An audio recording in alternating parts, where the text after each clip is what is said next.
Jai Om Vishnupad Paramahamsa Parishara Stotar Sata Shri Srimad His Divine Grace Shri Laisi Bhaktivedanta Swami Srila Prabhupada Ki Jai Kantra Srimad Bhagavatam Ki Jai Entai Gaur Pramanande Hari Hari Bol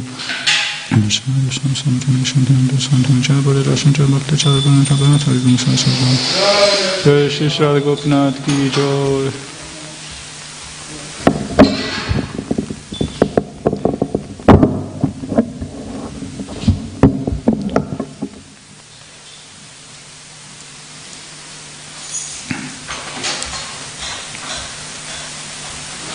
Om Namo Bhagavate Vasudevaya. Om Namo Bhagavate Vasudevaya.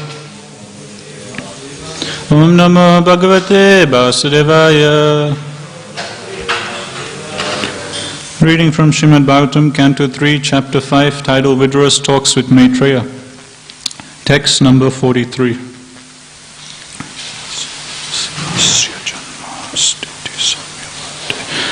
Visvasya janma stiti samyamarte. Visvasya janma stiti samyamarte. Krita vatarasya padam bhujamte. Krita vatarasya padam bhujamte. Vrajema sarve sharanam yadisa. Vrajema sarve saranam yadisa. Smitam prayachati abhayam sapumsam. Smitam prayachati abhayam sapumsam. Visvasya janma stiti samyamarte. Krita vatarasya padam bhujamte. Vrajema sarve sharanam yadisa. Smitam prayachati abhayam sapumsam.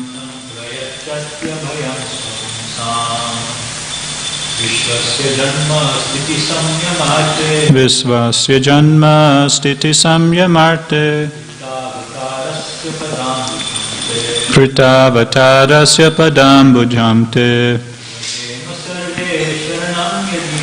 Vrajema sarve sharanam yadisa.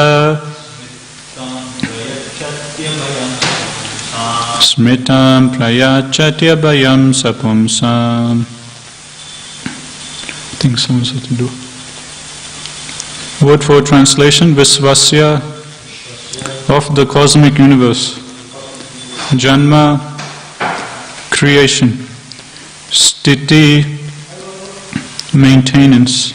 Samyama arte, for the dissolution also. Krita, accepted or assumed. Avatarasya, of the incarnations. Pada ambujam, lotus feet. Te, your. Brajema, let us take shelter of. Sarve, all of us. Sharanam, shelter. Yat, that which. Isa, O Lord. Smitam, remembrance. Prayachati, awarding. Abhayam, courage. Sapumsam, of the devotees. Can you just reduce the volume? Translation and purport by His Divine Grace Shri Laisi Bhaktivedanta Swami Srila Prabhupada. Srila Prabhupada Ki Jai. Translation: O Lord, you assume incarnations for the creation, maintenance, and dissolution of the cosmic manifestation. And therefore, we all take shelter of your lotus feet, because they always award remembrance and courage to your devotees. Purport: for the creation, maintenance, and dissolution of the cosmic manifestation, there are three incarnations: Lord Brahma, Vishnu, and Maheshwara, or Lord Shiva. They are the controllers or masters of the three modes of mature nature, which cause the phenomenal manifestation. Vishnu is the master of the mode of goodness, Brahma is the master of the mode of passion, and Maheshwara is the master of the mode of ignorance. There are different kinds of devotees according to the modes of nature.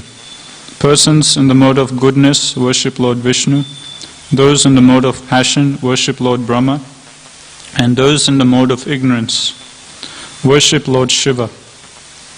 All three of these deities are incarnations of the Supreme Lord, Krishna, because he is the original Supreme Personality of Godhead.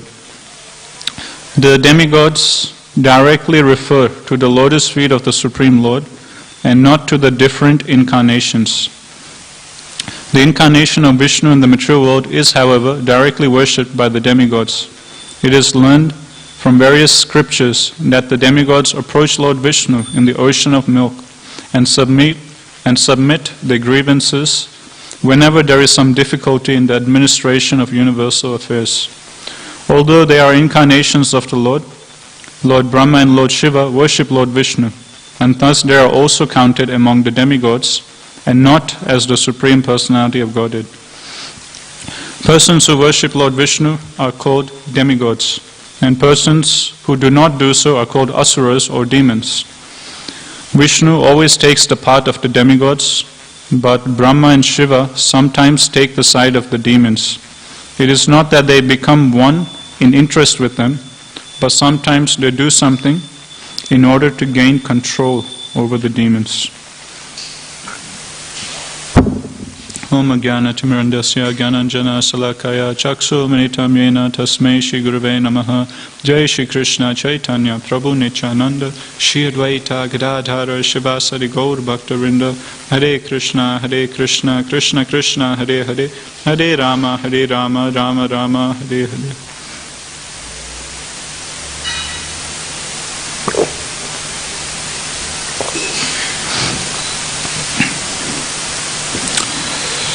Hare Krishna. So we're continuing our discussion from the third canto of Bhagavatam, chapter 5, titled Vidura's Talks with Maitreya. So currently we're reading the section where the demigods, they're praying to Lord Vishnu for empowerment to do their particular duties. And I'll read the translation again for today's text. So this is the demigods offering another prayer onto the lotus feet of Lord Vishnu.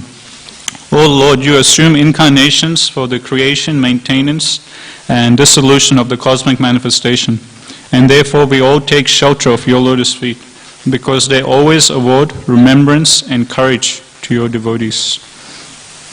So in today's text, the demigods, they're glorifying how the Lord, he assumes different avatars. So avatar literally means that one who descends. So avatars are different forms of the Lord that are descending from the spiritual world into the material world. And as we discussed previously from Chaitanya Charitamrita, there's different types of avatars, so different types of incarnations that descend into this material world. And it's given in Chaitanya Charitamrita that there is 6 different types of avatars. So in today's text and purport, the focus is more on the guna avatars, or the avatars in charge of the different modes of mature nature, goodness, passion, ignorance. So that's Brahma, Vishnu and Shiva, they're in charge of different modes, so that's the guna avatars. Then we have lila avatars, different avatars that descend down just to perform some pastime, like Lord Nrsimhadev, Lord Vamnadev, Kurmadev, these are all lila avatars of the Lord. Then we have Shaktavash avatars. So Shaktavash avatars, they're not actually Vishnu Tattva, unlike the others, but they're actually jivas who have been specifically empowered by Krishna himself to do a particular service for Krishna. So different Shaktavash avatars, they're different jivas empowered with different potencies. For example, Narad Muni, he is a Shaktavash avatar empowered with Bhakti Shakti. So Krishna is empowering Narad Muni with the Shakti to make anyone and everyone into a devotee. Prabhupada writes in his purports that Narad Muni, he has this potency that whoever Narad Muni wants to make into a devotee, Narad Muni can do that just by his will. whoever he wants to make into a devotee, that person will immediately become. Then we have the 4 Kumaras, they're also Shaktivesh avatars, and they're empowered with Jnana Shakti, the Shakti of transcendental knowledge. We have Lord Parshuram, he's another Shaktivesh avatar, and he's empowered with Dushta Damana Shakti, or the Shakti coming from Vishnu to curb or put down all the miscreants. Vedavyas, he's also another Shaktivesh avatar.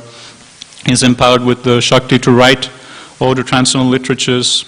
Buddha is also given as another Shaktivesh avatar. So in this way there's different Shaktivesh avatars for Lord, empowered with, they're jivas, but they're empowered with a particular potency to carry out a particular service for the Lord. Prithu Maharaj is also another example. He's empowered with Palana Shakti, the Shakti to maintain all the citizens on planet Earth.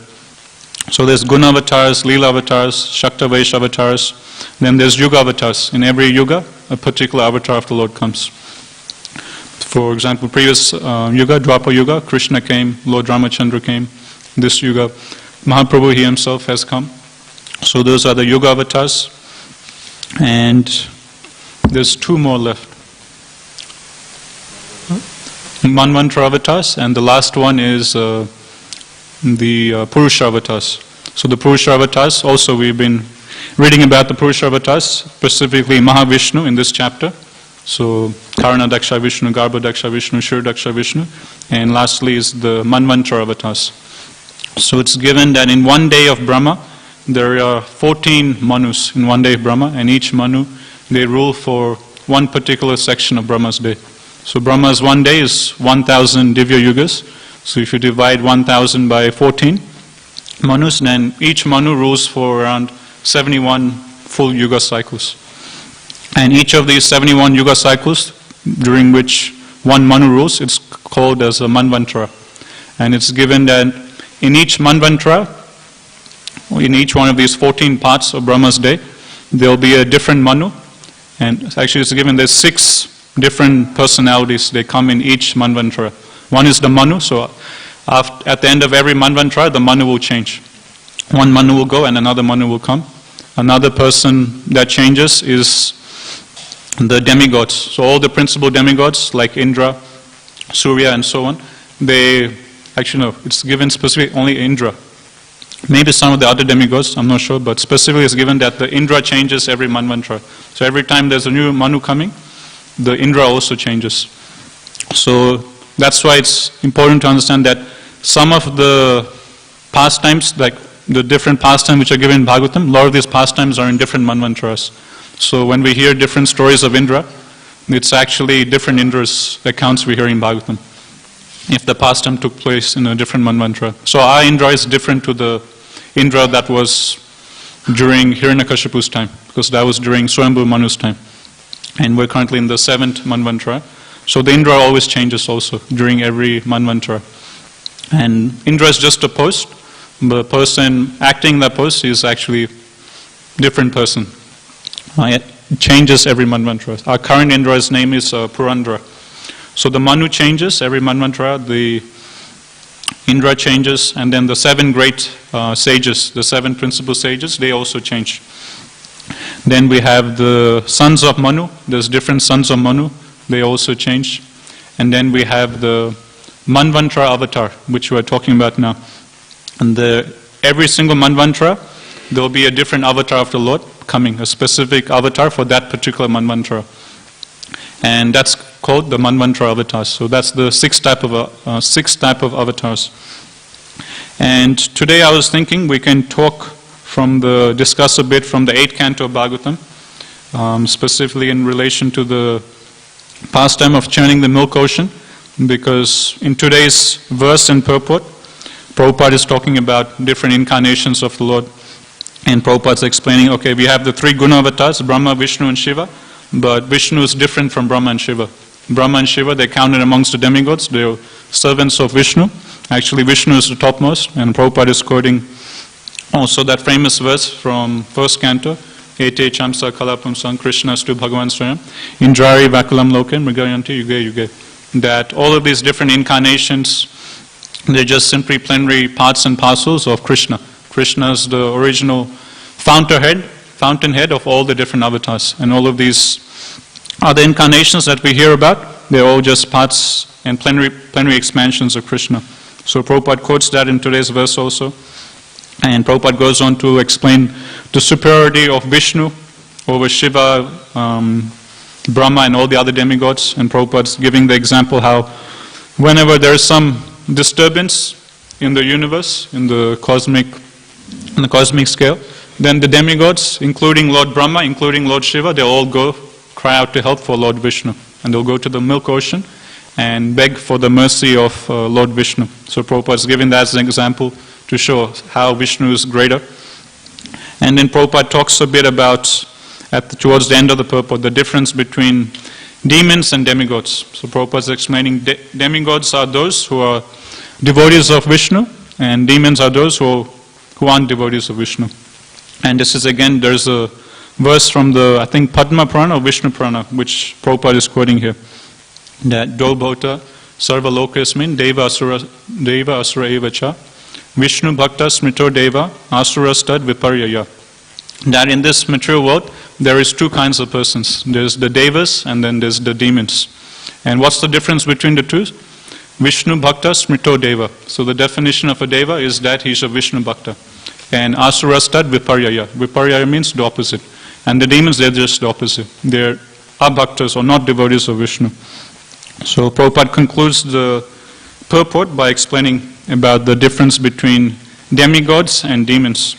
So in this pastime, which comes in the 8th canto of the churning of the milk ocean, in the course of the narration of that pastime, all of these different points are covered about the different incarnations of Lord, how Vishnu is the topmost, how all the demigods are subordinate to him. And also you get a nice comparison between the devas and the demons. So I was thinking we can discuss a bit from that pastime today from the 8th canto. So previous to the 8th canto, Sukadeva Goswami, he was talking about different leelas and pastimes that happened during the reign of Swayambhu Manu. For example, in 7th canto was that famous pastime of Hiranyakashipu and Prahlad Maharaj. So that all took place in Swayambhu Manu's time. And before that, Shri Radha Gopinath Ki Jai. Before that, the 5th canto, we heard about the story of Priyavrata, and before that was the story of Uttanapad and his descendant Dhruva Maharaj. So it was all mainly pastimes of Swayambhu Manu. So at the start of 8th canto, Pariksha Maharaj, he asked Sukadeva Goswami, okay, I've heard about Swayambhu Manu's time, what happened during that particular Manvantara. Now can you please discuss about the other Manvantara and the Lord's incarnations in the following Manvantaras. So then in 8th canto, Sukadeva Goswami will start talking about the other Manvantaras. He'll start talking about the second one, the third one. And when it comes to the 4th Manvantara, Sukadeva Goswami explains, okay, this was the Manvantara, and this was the particular avatar of the Lord that came during this time. His name was Hari, and the particular pastime he did was he liberated Gajendra from the mouth of crocodile. And immediately when Pariksha Maharaj hears about this, oh, Shri Radha Gopinath Ki Jai.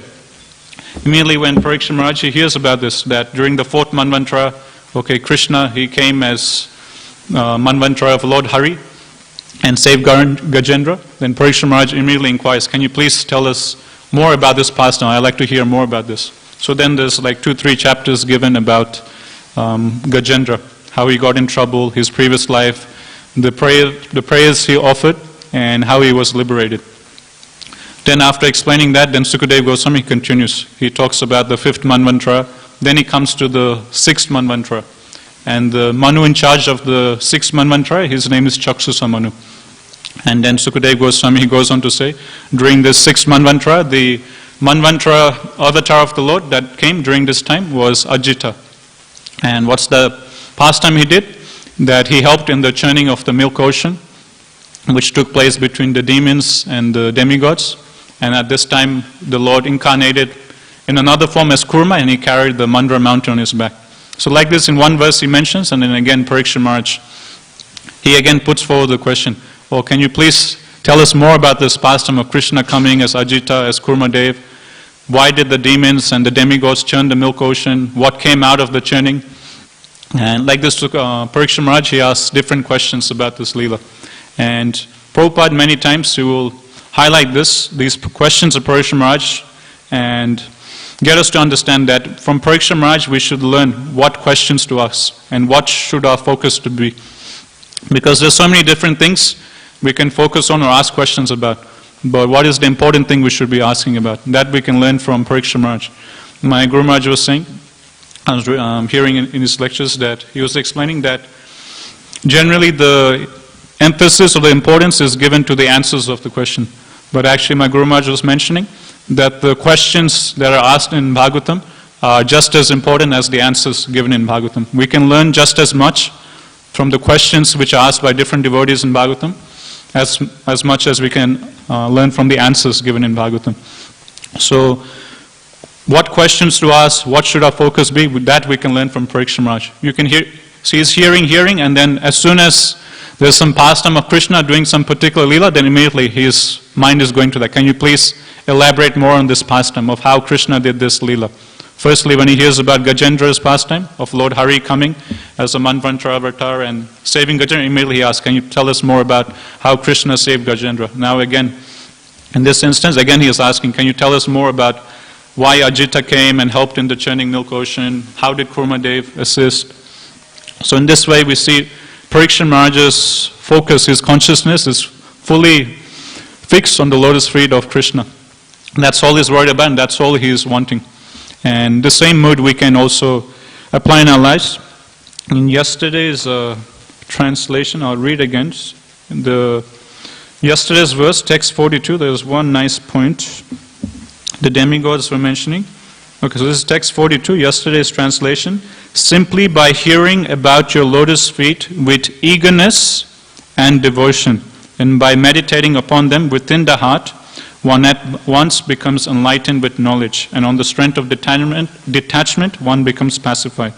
So this first line of yesterday's translation is very nice. The demigods are saying, simply by hearing about your lotus feet, with two qualities they're explaining. One is eagerness, and the second is devotion. If we simply engage in Shravanam, in hearing by Krishna with these two qualities, eagerness and devotion, then we'll get the actual benefit, which we were discussing yesterday is knowledge from within the heart. Transcendental knowledge will come, and from knowledge, detachment will also come. So I was thinking that these two qualities of eagerness and devotion is something we can remember and apply in our lives. And it's not just only when we're hearing Bhagavatam or reading, we hear with eagerness or we hear with devotion, but the same mood of eagerness and devotion we can carry to no matter whatever service we're doing. For example, if we are given the service of cooking, then we should make sure we have these two qualities. We should be eager to cook, not that, oh, I wish I wasn't cooking today, I wish I wasn't on the roster, I wish I could be doing something else. If we're thinking like that, then that's it, we just lost the plot, we won't attract the mercy. But if we're eagerly going to the kitchen, okay, yes, today I'm going to cook for all the devotees, today I'm going to cook some nice offering for Gopinath, then immediately, you can understand Krishna from within the heart, how he'll be pleased. And secondly, devotion. So the eagerness should be there at the start to do that particular service. And secondly, we should be doing it with a mood of love and devotion, meditating who is it we're doing this service for? Okay, we're cooking for Krishna, we're cleaning for Krishna, we're distributing books for Krishna, we're reading for the pleasure of Krishna. So in that mood we do, then the demigods are saying we'll get the actual benefit. So in this way, in this mood, with eagerness and devotion, Pariksha Maharaj, he was hearing from the mouth of Sukadeva Goswami. And immediately when he hears about this pastime of Ajita, then he immediately asks for further details about this pastime. Then Sukadeva Goswami, he goes on to explain. He gives a little bit of a background story to this, how one time the demigods, they committed an offense against Durvasa Rishi. One time Durvasa Rishi, he was coming by and Indra was coming on his elephant, Airavata. And Durvasa Muni, seeing Indra, okay, he's like the principal demigod of Swargaloka. Durvasa Muni, he gives him mercy. He takes off the garland around his neck and he gives it to Indra as Mahaprasad. And Indra, it's mentioned that due to being very, Prabhupada explains in his book, because Indra was blinded by material opulence and pride, he didn't receive that gift properly and he didn't value it so much. He just took the garlands like, what is this? And he just gave it to his elephant. Just disregarded and gave it to his elephant. And the elephant, what is, it's just some flowers, on top of his head. What is this? And the elephant, just being disturbed by the flower garland, just got his trunk and just shook off the garland, and the garland fell on the floor, and then the elephant just walked over it. And when Durvasa Muni sees this, he immediately becomes so angry and upset that, I'm giving my mercy to you out of compassion for you. Here is I'm giving my Maha garland, mercy to you, and you're disregarding giving to elephant, and now the elephant is stamping on the, my Maha garland. So Durvasa Muni, he immediately gets offended and he curses Indra that you and all the demigods, because you're so proud of your opulence, because you're so puffed up, I curse you that you'll be bereft of all your opulence and you'll become poverty-stricken. So after that, the demigods, they lost all of their opulences, and then there was a fight between the devas and the demigods, the devas and the demons, and the devas, naturally, they lost. And then they go crying to Brahma for help. And from this, Prabhupada explains in his purport that this is the downside of having too much material opulence. When one has too much material opulence, that gives rise to pride. And what is the byproduct of pride? Prabhupada explains, when one is overcome by pride, then the byproduct is that one immediately gets blinded. It's as if one's vision just completely goes. And you can imagine if someone is blind, then they can't see they can't see themselves, and they can't see others, and they can't see the world around them. And in blindness, one can act just like a madman and do crazy things. And that's what happens when one is overcome by pride, Prabhupada explains. So one forgets that, okay, I'm just when one is blind, he can't see himself, he can't understand, okay, I am just a tiny little servant of Krishna and the Vaishnavas, and instead, being blind, one has a puffed up, high expectation of himself, just as Indra and the demigods were having, okay, we have so much wealth and opulence, we're so great. So one has a very exaggerated conception of himself, and also one, because he's blinded, he can't see the value or the greatness of other persons. He sees everyone as lower than him, being blinded by pride. So when this happens, you can understand it's a very risky situation to put ourselves in, to be blinded by pride. Then firstly we start seeing ourselves as so great, and secondly we start minimizing the position of others. And when that happens, then naturally, Prabhupada explains, it will lead to offenses. And when one commits offenses, one will fall down. And this is what we're seeing in what happened to Indra and the demigods.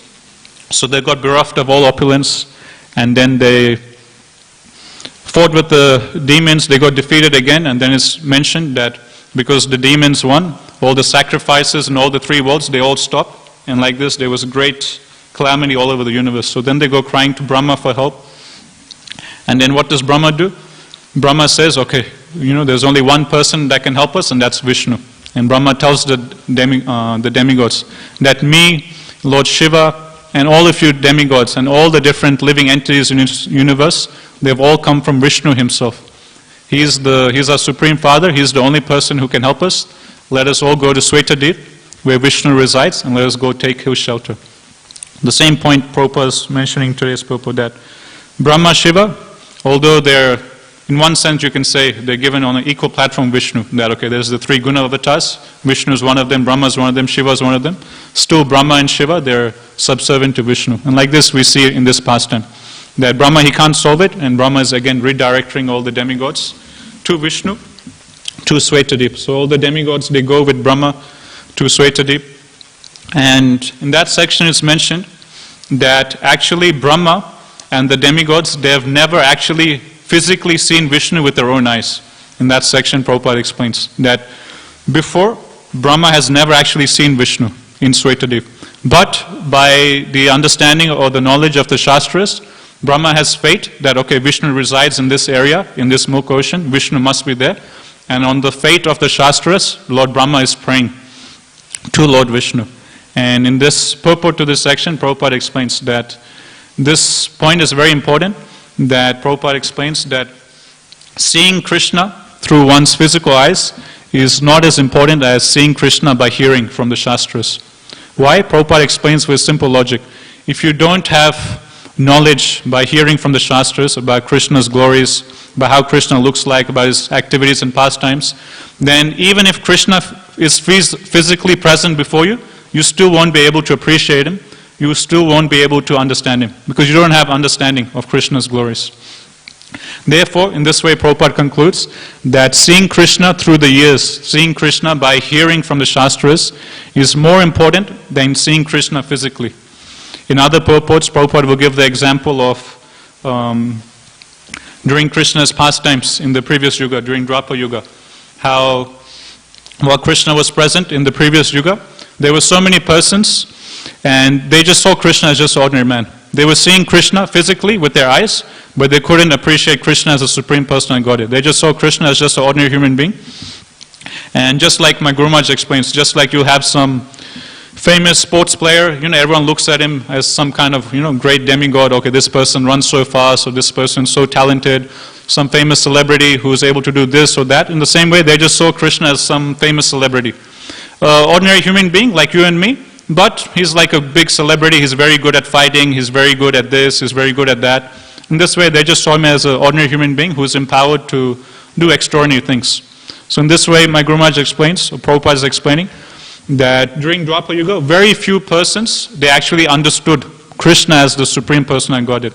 Most people, they just saw him just as an ordinary human being who's able to do wonderful things, as some big celebrity of the world during that time. So, but if one has actual knowledge of the Shastras, one has heard from the Shastras, then when he sees Krishna, he's actually seeing. He's not just seeing the external. He's actually seeing, okay, this is actually Krishna himself.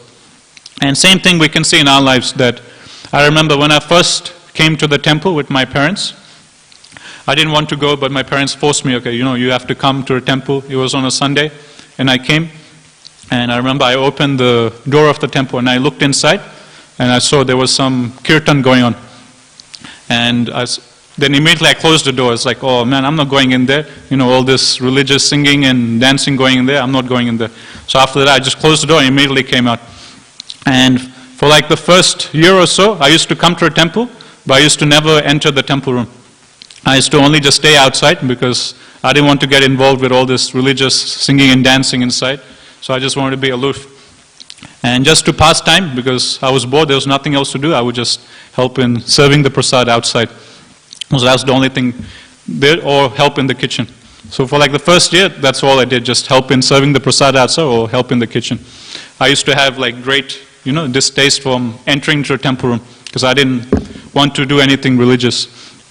So this is like one example, like we come to the temple initially, we might see Krishna, or rather Gopinath, but because we don't have any knowledge of Krishna's glories, because we haven't heard about Krishna's glories, we're seeing him, but at the same time we're not seeing him. For us, for material eyes, it will just look just like a stone statue or something very nice or beautiful, but we won't fully appreciate, okay, this is actually Krishna himself. But after we get purified by hearing about Krishna, then when we come and look at Radha Gopinath, then we're actually seeing, okay, Krishna himself, we're actually seeing Srimati Radharani. So in this way, Prabhupada explains by nice logic that this way, hearing Krishna, or seeing Krishna through the ears, or by hearing, is more important than seeing Krishna with one's physical eyes. So Lord Brahma and the Devas, they're one example of this. Prabhupada explains, Brahma had never before seen Vishnu physically, but he had faith in the Shastras that Vishnu is residing here. So Brahma, he offers prayers.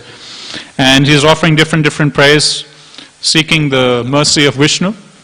And then finally he concludes by saying, Vishnu, we're all very eager to see you. If you so desire, can you please reveal yourself to us? And in the purport, Prabhupada explains, from this we can learn two things. One is that a devotee, he should always have eagerness to see the Lord face to face. So it's good to have that desire to see or have that darshan of the Lord face to face, to always remember the darshan of Radha Gopinath. So Prabhupada explains, a devotee should always have this eagerness to have the darshan of the Lord. But Prabhupada explains, simultaneously with the quality of eagerness to take darshan of the Lord, one needs to have patience. Meaning, Prabhupada explains, on one hand we should be eager to see the Lord, but on the other hand we should never command that Krishna, you must reveal yourself to me. So on the other hand, Prabhupada explained, we must have patience. On one hand, we must have that intense desire. Krishna, I want to always see you, I want to always remember you, but my mind is going here, there. Please, can you come imprint yourself in my mind? Please, can you come reside in my heart, so I can always see you and worship you? So on one side, Prabhupada explains, the devotee should always have this intense eagerness to always see the Lord face to face, to have darshan of the Lord. But at the same time, Prabhupada explains, a devotee being servant of the Lord, he always is hesitant to ask the Lord or demand from the Lord. Because servant means he's always in a lowly position. Servant can never command from the master that you must give me this. I have done this much service for you. You must give this to me in return. So an actual servant will never command from the master. So in this way, Prabhupada explains the devotee of the Lord, although he has this eagerness, at the same time he has patience, and he never commands or demands from the Lord that please reveal yourself to me, please give me darshan.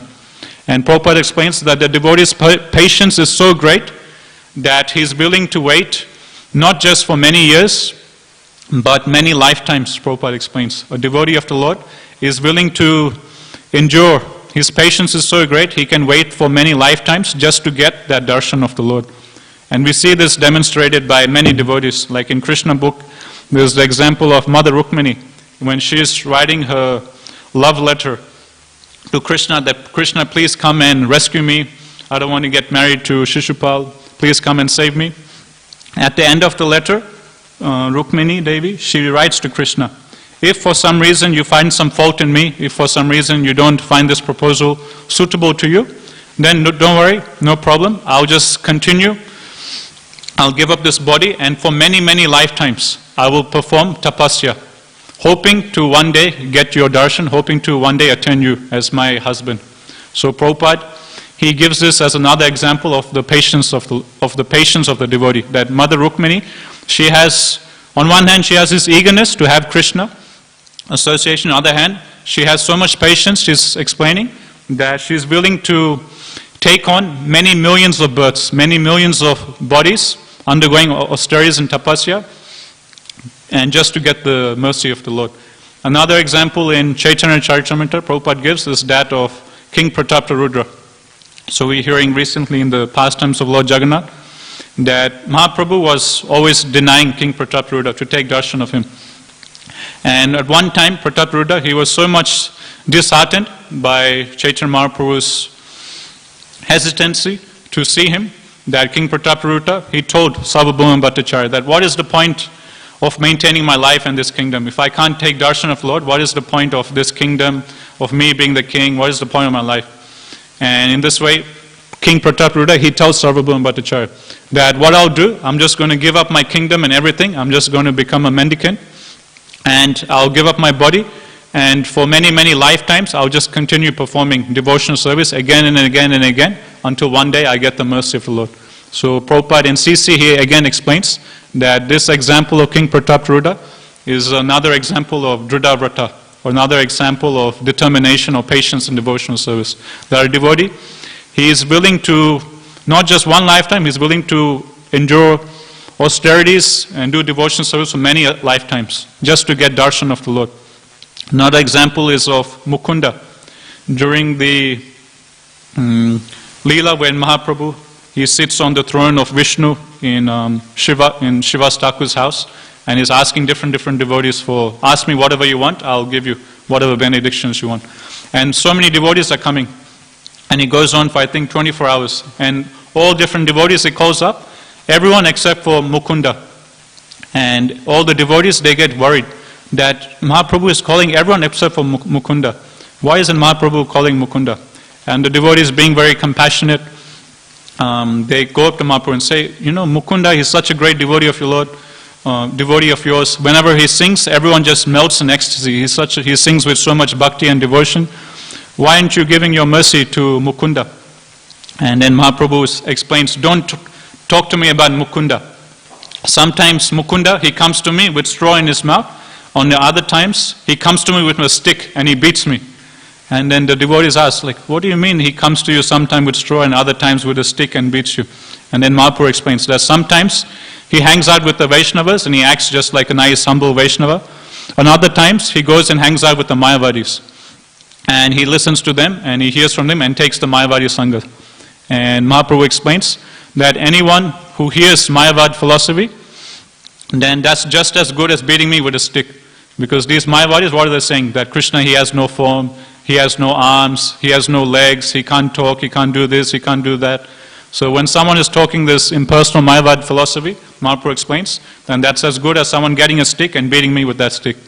And Mahaprabhu is saying this is what Mukunda does. Sometimes he hangs out with the Vaishnavas and other times he hangs out with the Mayavadis. And that's why I don't want to see him. And then Mahaprabhu says that, I'll never see him, don't talk to me about Mukunda. And then Mukunda, being disappointed, he goes away, he laments. Then Mukunda, he asks the devotees, can you please ask Mahaprabhu that is it possible that sometime in the future I might be able to get your darshan? Sometime is it possible in the future? Then the devotees come up to Mahaprabhu and ask, but Mukunda's asking this. Then Mahaprabhu said, after millions of lifetimes he can see me. Then the devotees come and tell Mukunda. Mahaprabhu said that only after millions and millions of lifetimes you'll be able to see you. You'll be able to see him. When Mukunda hears this, instead of becoming more disheartened that, millions and millions of life I have to wait just to see the Lord, instead of that being his reaction, immediately he jumps up in ecstasy and he starts singing and dancing. That yes, I'll see him. Yes, I'll see him. I'll attain him one day finally after millions and millions of lifetimes. This way he goes into ecstasy. And when Mahaprabhu hears about this, he says, okay, call him back. He can take darshan of me. So this is another example how devotees, they have that eagerness, they have this intense desire to have the association of Lord, to get his darshan, to see him face to face, but at the same time they never command that Krishna, you must give me mercy, Krishna, you must give me your darshan, Krishna, you must give me your association. No. On one hand they have this eagerness, on the other hand they are very patient and they're willing to wait for many millions of lifetimes. So in this mood, Brahma is offering these prayers that he has never seen Vishnu, but at the same time he has his eagerness to get darshan of the Lord. So he's praying that Vishnu, we have never seen you, can you please reveal yourself to us? We want to see your form. If you're so pleased with us, can you please reveal yourself? So in this same very humble mood, Brahma is putting forward these prayers. Then it's given, then finally Vishnu, he comes and appears in front of Brahma and all the demigods. But it's given that when Vishnu finally appears, his effulgence was so much that everyone was just completely blinded. And no one could see themselves and no one can see anything. There was just like, supreme effulgence, just bright light everywhere. It's mentioned that Vishnu's effulgence was greater than thousands and thousands of suns. So Vishnu finally appears, everyone's just blinded by the supreme effulgence of Vishnu. Then finally, by Vishnu's mercy, they're able to see or take darshan. Then again, Brahma, he offers different prayers onto the lotus feet of Vishnu. Some of those prayers, I thought we can go through because they're in relation to some of the things we've been discussing this section of Bhagavatam. One of the prayers, Brahma, he puts forward to Vishnu. He explains that Krishna or Vishnu, just like the earthen pot, it is born from the earth. And during the course of its lifetime, the earthen pot, it rests on the earth. And after the earthen pot is destroyed, it again merges into the earth. In the same way, Krishna or Vishnu, it is only you who are the source of this cosmic manifestation. It is only you who are maintaining this universe. And after the destruction of the universe, it is only you into whom the universe is going. So in this way, Brahma, he is giving credit to Krishna or Vishnu, that actually Vishnu, you're the supreme creator, you're the supreme maintainer, and you're also the supreme annihilator of the universe. So in today's purport, we are reading, Prabhupada is explaining that, okay, Vishnu is in charge of maintenance, Brahma is in charge of creation, and Shiva is in charge of destruction. Actually, in the supreme causal sense, actually Vishnu is doing all three. Externally it seems like Brahma is creating, but actually the secondary creation that Brahma does, how does he do it? He does on the strength of empowerment coming from Krishna himself. And how is Shiva doing his service of destruction? Again, he's doing that based on the strength of, or the empowerment coming from Vishnu or Krishna himself. So in this way, Brahma is putting forth his prayers that actually, although I'm getting the credit of being the creator, or Shiva is getting the credit of being the destroyer, actually you're doing all three. You're doing the creation, you're doing the maintenance, and you're doing the annihilation. And sometimes we might think, what is the purpose of understanding all this, of these details of how the universe was created, how these elements, go from subtle to gross, how everything is created and manifested, how the universe is destroyed. What is the purpose of all this? Because we hear in Sanatana Goswami's prayers that every single syllable of Bhagavatam is saturated with Krishna prema. So when one hears about these pastimes of creation, destruction, maintenance, all these different Purusha avatars, one naturally thinks, how is this supposed to be in relation to Krishna prema? I thought, okay, some nice pastimes or leelas of Krishna or Krishna's incarnations, okay, that would evoke Krishna prema or more love for Krishna. There's one way we can understand this, like in one of the recent classes, one of the Prabhus was explaining that to develop love for someone, one needs to have knowledge about them. So all these different details given in Bhagavatam of the different Purusha avatars, how they're creating the universe, how they're maintaining, or how the universe is annihilated, they're all giving knowledge of Krishna doing different activities in relation to the material world. And when one understands these things, gets more knowledge of them, then naturally one gets more attracted to Krishna or Vishnu. For example, like this prayer that Brahma is offering, that Krishna, you're doing both the creation, you're doing the maintenance, and you're doing the annihilation. In all three things, you are present and you're doing. And in recent verses we're hearing that how is the universe created? Firstly, only by Vishnu's glance does everything start. Vishnu glances at Pradhan, then from Pradhan, Mahatattva comes. Then again, Vishnu's glance again, from Mahatattva, false ego comes. Then again, Vishnu's glance again has to be there again, for Mahatattva to go from goodness into mind, then Mahatattva in passion to come to intelligence and the different senses. Then again, Krishna's glance is there for Mahatattva in ignorance to manifest the different sense objects. And then from sound, for different elements to again manifest from subtle to gross. Again, at each stage, Bhagavatam explains that Vishnu's glance must be there. So in this way, when one reads this, that okay, at the start Vishnu was there, and then for the next step, again Vishnu is there, then the step after that Vishnu is there, then the step after that is Vishnu is there. So in this way, when one keeps hearing about Vishnu, Vishnu, Vishnu, Vishnu, or Krishna, Krishna, Krishna in every single verse, then naturally one gets attracted. That actually, okay, so this person is the main character, this person is the main man behind all of these different things. If it wasn't for him, nothing would happen. Then naturally one's curiosity about this person, Vishnu, would increase, and naturally one will get more attracted to him. For example, let's say in some sports like cricket, in cricket there'll be like different cricket players. Some will be good at batting and some will be good at bowling. There'll be few who are all-rounders who can do both, who can both bat and bowl nicely, but you won't find anyone who would be very good at batting and very good at bowling.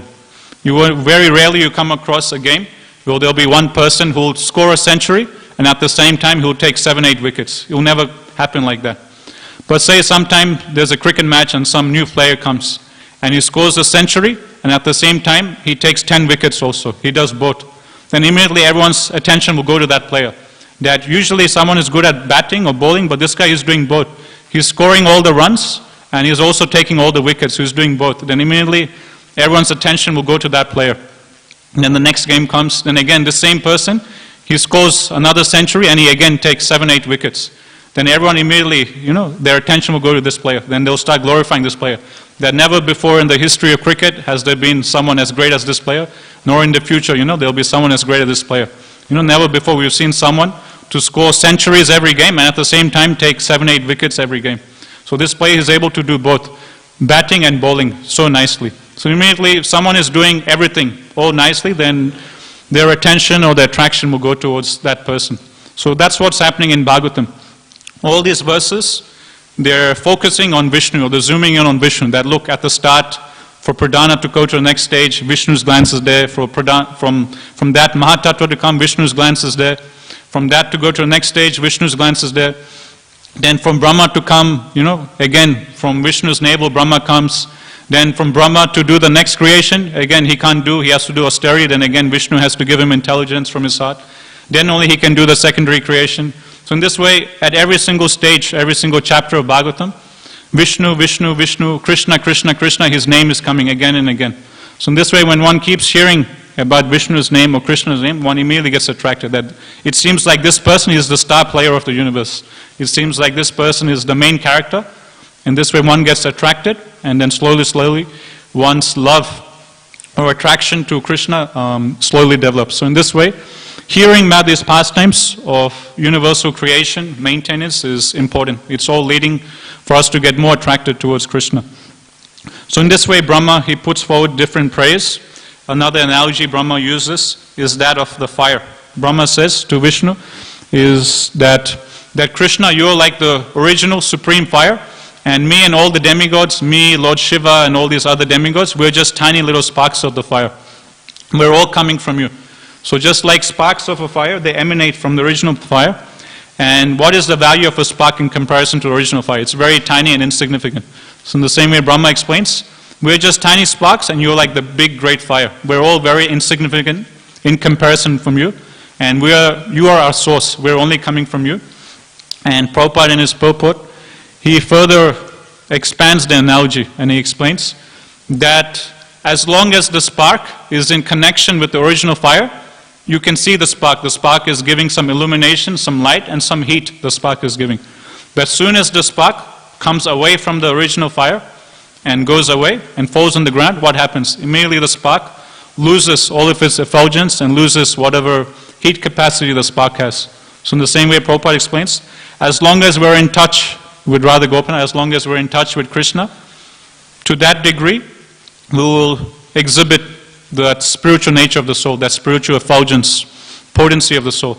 The moment we go away from Krishna, we fall out of the fire, and that's it. All of the natural qualities of the soul which are there, all of that will dissipate and go away. So finally, after offering these beautiful prayers, then Vishnu, he gives the solution. He says that, okay, we'll do one thing. Firstly, we're going to go and churn the milk ocean. And Vishnu tells them that you go and make a truce with the demons, get their help, and ask Vasuki to come.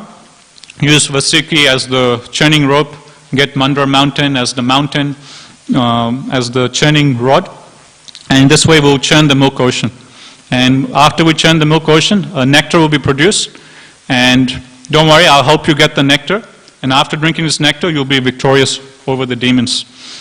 So in this way, Vishnu, he gives the plan, the game plan to the demigods, and the demigods, they go, and they go to Bali Maharaj, they make a truce, Indra makes a truce with the demons, and then they come, they pick up Mandara mountain. And it's mentioned Mandara mountain is so heavy that with great difficulty they are able to lift it.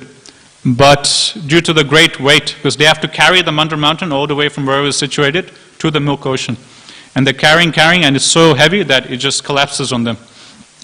And due to the collapse of the mountain, it's given that many demigods and demons, they all give up their lives. And at that time, again, Vishnu, he comes on flying on Garuda. And that's Ajita. So that's the Manvantara avatar of this Manvantara. So that's Ajita coming. So the particular avatar of the Lord during this Manvantara. He comes flying on Garuda and is given, he picks up Mandara mountain. And not only that, just with his glance, just by glancing at all the dead soldiers of both the demons and the demigods, he revives them back to life. And then it's mentioned he also picks up the demigods and the demons and he carries them to the milk ocean. Then he places the Mandara mountain, and then they're churning, but because there's no support at the bottom, again the mountain starts falling into the ocean. Then again Krishna, he has to come as Kurmadev, support at the bottom.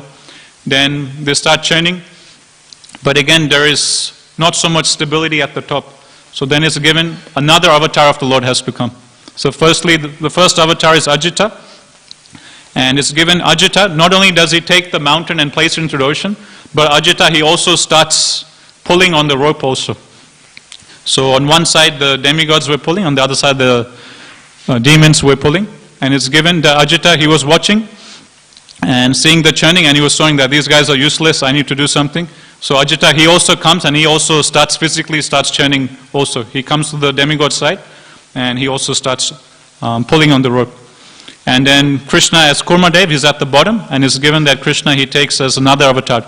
1,000-hand form of Vishnu comes, and he sits on top of Mount Mandara, and it's given with one hand, he balances Mandara mountain. Just with one hand, he just places 1,000-hand form of Vishnu, and he balances the mountain at the top. So in this way we see again, from this pasam again, Bhagavatam is zooming on Vishnu. Just look at every single stage, Vishnu is there to help. He has to help as Ajita in churning, he has to help as Kurmadev to support the mountain at the bottom, he has to help again as 1,000-armed form of Vishnu at the top. And then later on it's given that they're churning, but the demigods, demons, they become very tired. Then again it's given that Vishnu, he has to inject his potency into the demigods and the demons to get them to churn. He injects Vasuki with the mode of ignorance to revive Vasuki back. For the devas, he, using mode of goodness, revives them back. And for the demons, He injects his potency of passion. And then another problem happens is there was fire coming out from Vasuki's mouth. And this great fire coming out from Vasuki's mouth was burning everyone, burning the demigods and the demons. And everyone was just covered with soot and black smoke, and they were feeling great heat from Vasuki. And then again, Krishna, to pacify that situation, Krishna, he brings clouds and showers of rain start pouring to cool down the demigods and the demons. So in this way, this pastime very nicely illustrates again how Vishnu is actually doing everything. Externally, it might seem that someone is doing something, but actually all that potency, whatever thing someone's doing, that potency, that ability is all coming from Krishna. And this way, by hearing about this pastime, naturally, as we were discussing before, one's attraction comes to Krishna. Okay, Krishna is at the bottom, as Kurma is at the top, as thousand and form, as Ajita is pulling, as the rains, he's cooling down the fire from Vasuki's mouth. Then again, Krishna will come out again as Dhanvantari with the nectar. Then another incarnation of Krishna will come as Mohini Murti to bewilder the demons and take away the nectar from them. So in this way, at every single stage, Vishnu, Vishnu, Vishnu, or Krishna, Krishna again and again is coming. So naturally, when a reader or hear about them, he's hearing this, then naturally his attraction will go to that character, who's the star player, or who's the main hero, which is Krishna or Vishnu. So in this way, Krishna or Vishnu is glorified in Bhagavatam. In this way, Bhagavatam helps us develop a love for Krishna. And towards this end of this pastime, there's one nice verse that Sukadeva Goswami, he mentions to Parikshit Maharaj, sharing his realization of this pastime. Sukadeva Goswami explains that in this pastime, we saw this churning of the milk ocean, and we saw two parties. On one side, we had the demigods, and the other side, we had the demons. And we saw this pastime, they're both churning the milk ocean. And if we look at the different factors on both sides, the goal of both the parties was the same. Both the parties, they had the same goal in mind, which is to get the nectar. The effort on the endeavor both parties put was the same. The demigods were very great endeavor, they were pulling and churning. The demons also, with great effort and endeavor, they were pulling. So the effort was the same, the goal was the same, the mood in which they were doing was the same, the time was also the same. It's not like the demigods did at a particular auspicious time, and the demons, they did this particular activity at an inauspicious time. No, they both did the same activity at the same time. And the place which we did this activity was also the same. It's not like the demigods, they did this activity of churning at a very auspicious place, like we see in start of Bhagavad Gita, that Kurukshetra is a very auspicious place of pilgrimage. So it's not like the Devas, they had the upper hand because they were able to do this in an auspicious place, and the demons, they did it in an inauspicious place. No, the time was the same, the place was the same, the goal was the same, the effort or the activity, the endeavor which they put was the same, everything was the same. But still, even though all of these different things was the same, Sukadeva Goswami explains to Maharaj Parikshit, the end result was completely different. The end result was that the demons, they were frustrated and they were left with nothing. They put so much hard work and so much endeavor, and what did they get in result? Nothing. They were just frustrated, dissatisfied, and just miserable. Whereas for the Devas, what did they get in return? They got the mercy of the Lord, they got the nectar, and they were able to enjoy and they were able to be happy. How is this? That even though all of these different factors was exactly the same for both the parties, one gets one result, one gets the complete opposite result. And then Sukadeva Goswami, he explains to Parikshit Maharaj, because the demigods, they took shelter of the lotus feet of the Lord, they were able to attain this result.